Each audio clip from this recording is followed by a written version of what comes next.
Hello ladies and gentlemen, this is Victor. Some of you may know me from my other YouTube channel as Vicktaru. It's a gaming channel that is very on again, off again, mostly off again and occasionally on again. And I decided I was going to do a new video for the new year. And we're going to start over. I'm just going to say I'm Victor, no fancy names, nothing of the sort. Most of the people, at least as of right now, that watch me are people that know me in real life anyway. Squeaky noise in the background is my dog. Most of you also know I have a dog. And I figured we'd start over from scratch, and we'll try to see if we can get these YouTube videos up a little more regularly. So I'm starting a new channel. I'm going to keep the Vicktaru channel separate for video game stuff. I'm going to do a lot of video game stuff here too. It's going to be mostly video game footage that goes in the Vicktaru channel. Whereas this channel is going to be more of my discussions. So in the past, what I really wanted to do was to talk to you about things I'm passionate about. And I love video games, I love movies and books, I love stories. That's the key thing, I think. I love stories. And I want to discuss stories with you and how I love them, and how I love how they're built and put together and so forth. And the Vicktaru channel was just, for one, way too video game focused. For two, it was just too difficult for me to post what I wanted to post. And the thing is, as most of you know already, I work full time. Now I'm actually a father also. I have a newborn son. And it is almost impossible for me to find the time to create videos, do further recording, and then to edit them. Editing takes an ungodly amount of time. It's ridiculous, actually, how long it takes to edit a good YouTube video. And I have nothing but respect for people that do YouTube professionally, or even more so, people that have full-time jobs and still manage to put out quality edited videos on a regular basis. Utmost respect. That is an ungodly amount of work. So, with a little bit of more of an informal format over here, just me talking to you, I feel like we can talk about all types of topics, and we can go ahead and I don't have to worry about editing as much. So the Vicktaru channel will still exist. It's probably going to be largely Let's Play stuff. This channel is going to be more for me talking. And then the other issue was simply getting the footage for the video games. Because what will happen is that I'm going to play a video game at my pace. And my pace is probably not something that is that entertaining for you to watch as an audience. So instead of recording the first time I play a game, I'll usually play a game and then go back saying I'm going to do this stuff to record it and talk about the ideas I had while playing it.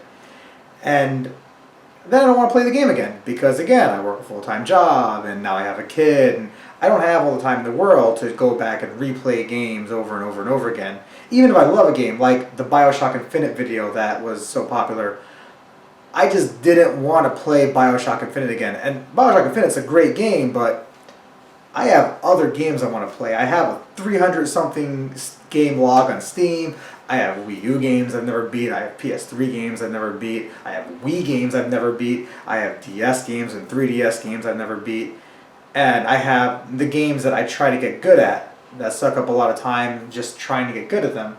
Like Street Fighter V now, Hearthstone of course, StarCraft back in the day.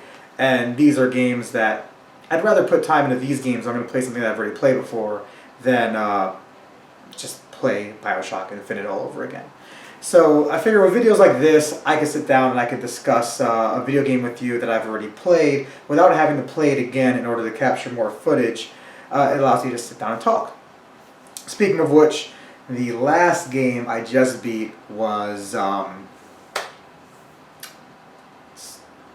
Transistor by Supergiant Games, and that was phenomenal. I'm in love with Supergiant Games. Bastion was a goddamn masterpiece. Transistor is a masterpiece. I am so hyped for this new title that's coming out later this year. I can't wait for it. Like, I really just can't wait. And I don't know if I'm more excited for the game itself or for, what's his name, Darren Corbin or something like that. Their music producer, their composer's new soundtrack for the game, because the guy is a freaking genius. He's brilliant. And yeah, I cannot wait for that game.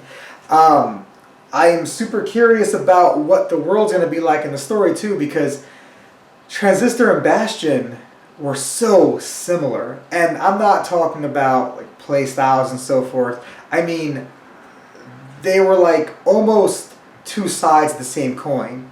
So, in Bastion, you have a world that's destroyed by the Calamity, and the Calamity is created almost this post-apocalyptic type of setting.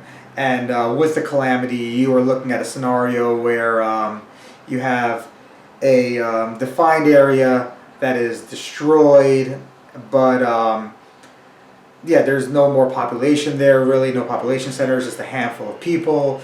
The Calamity was unleashed accidentally, like it was a thing that was supposed to have one result and ended up with a different result.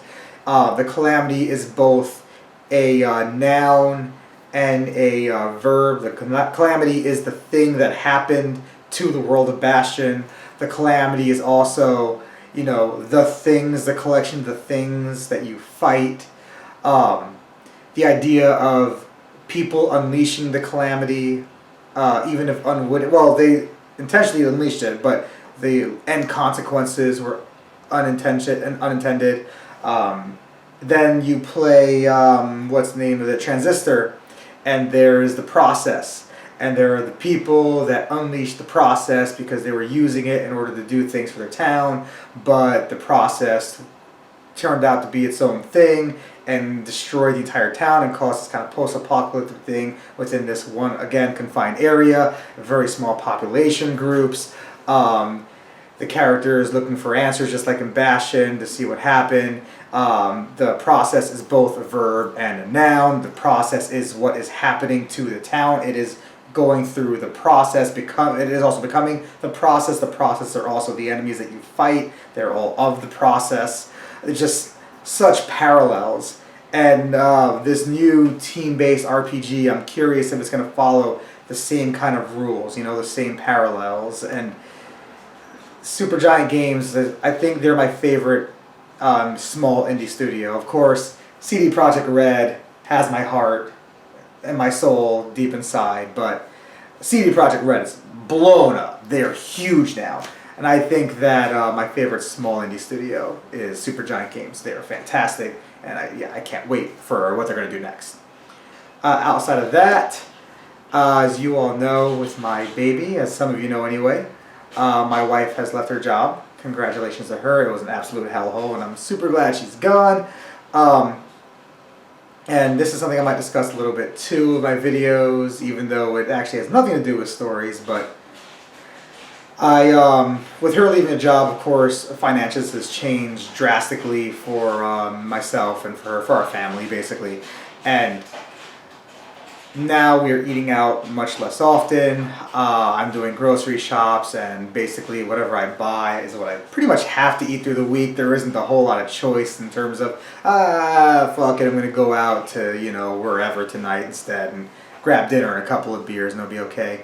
So I decided, as is my personal belief in life, the old saying, life gives you lemons and make lemonade. Yeah, that's a little optimistic and cheery, but really it's about trying to find where you can take bad scenarios and make good of them. And so I figured, you know what, if I'm forced to eat my grocery shop at home every day, no matter what, anyway, then what I'm going to do is I'm going to start calorie counting again, I'm going to start counting my macros again, and I'm going to start working out again. And so one of the last things I did before we went down to one paycheck was I bought everything I needed for a home gym. I have been planning my meals out on Saturday, doing a grocery shop, and then eating my planned meals throughout the week. It's not generally good to brag about or talk about your goals and what you've accomplished before the accomplishments happen, because it creates a positive feedback loop, and mental things like this is probably something else I like to talk about. But it creates a mental feedback loop where you are already getting the reward, and so it makes it more likely that you stop doing what you need to do. But I'm going to tell you all anyway, within the last 2 weeks, I've dropped about 6 pounds. which is fantastic. I'm getting stronger on a regular basis. My lifts are all going up, which is fantastic. I'm very happy about it. I hope to get myself back to where I was in my young 20s, even better than that, to be honest with you. It's trying to find the positive in a bad scenario, and I think that we should do that in all aspects of life, even if it's not a bad scenario. And having children, bad scenario. I know culturally a lot of people are, well, what are you talking about? But the finances is a bad scenario. It's not good. We'd all be much happier if we had an additional $2,000 a month to play with, which is really what we went down between my having to pick up a larger amount of insurance and my wife leaving her job. So you take that scenario, you try to find something that you can do positively in it, and I am very happy with the results so far, and I'll probably keep you guys updated on that also. Other than that, I am currently reading Mastery by George Leonard, or Leonard, or something of that sort. I have been recommending this to multiple people. It's a phenomenal book.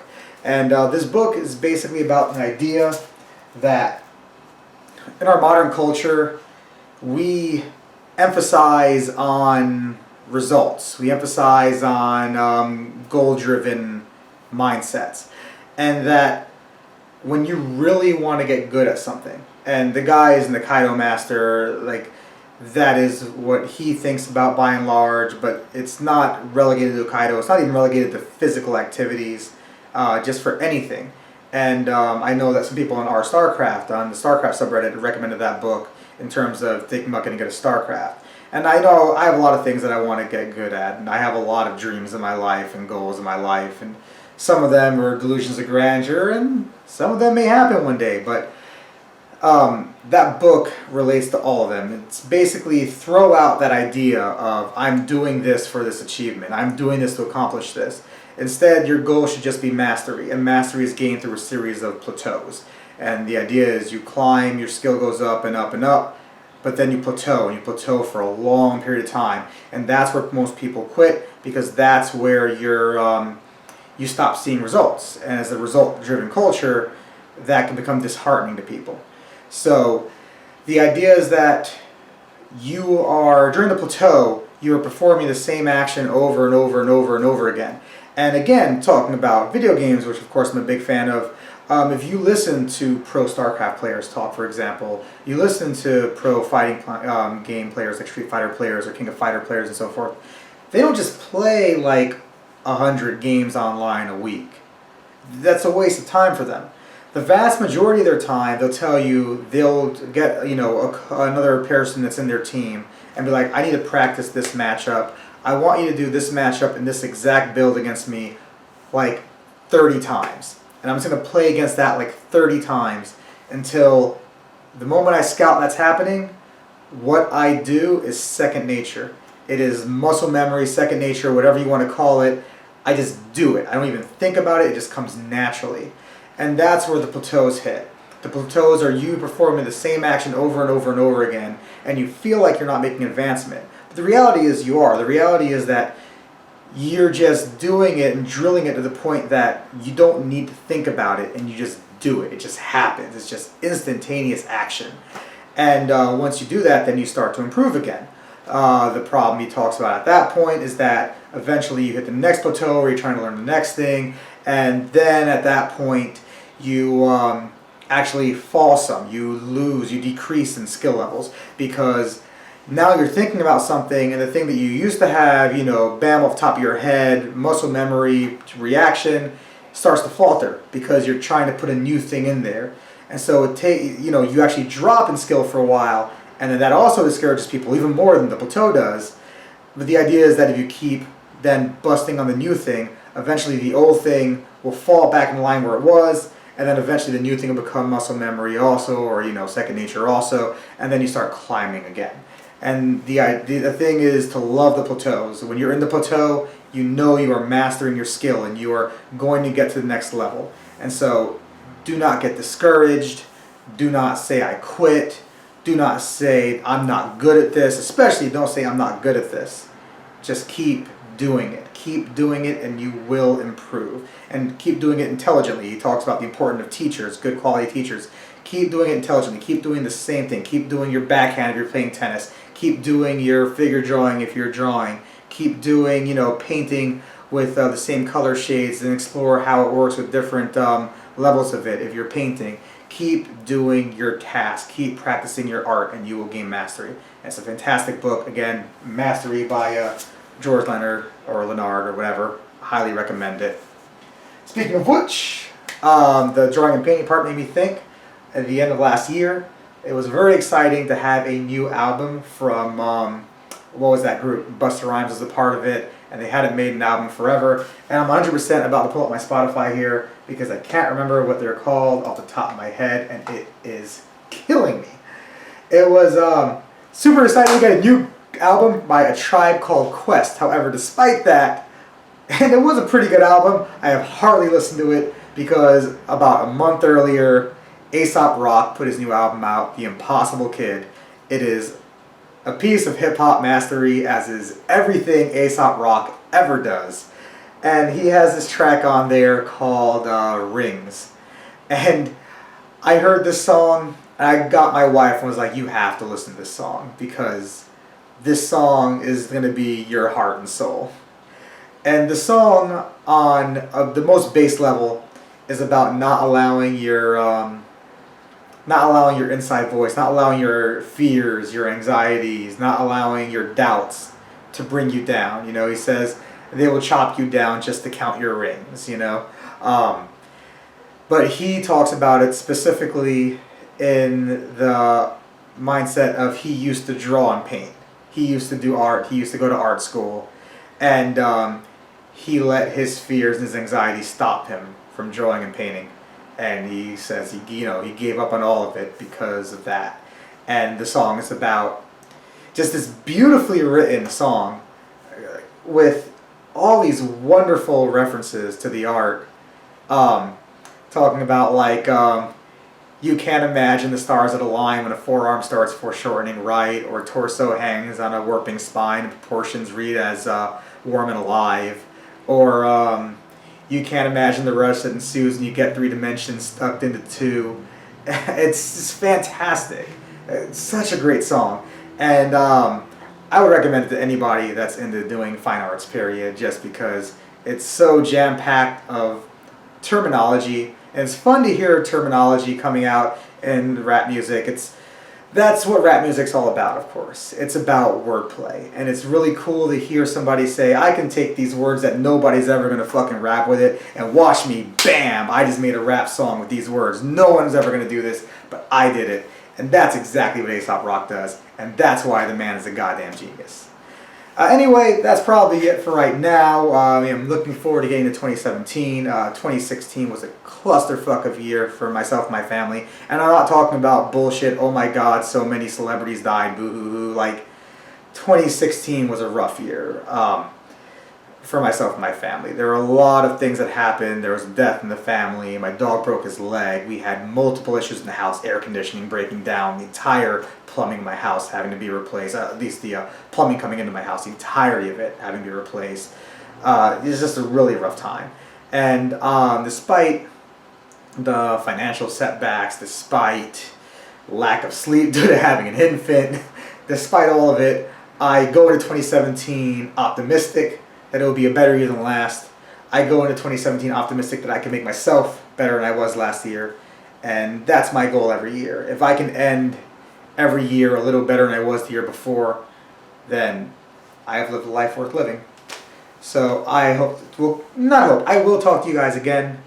These videos should be a lot easier again for me to make because there's not so much editing involved. So I hope to have at least a semi-regular schedule of this going forward. And I will see you guys next time. Peace.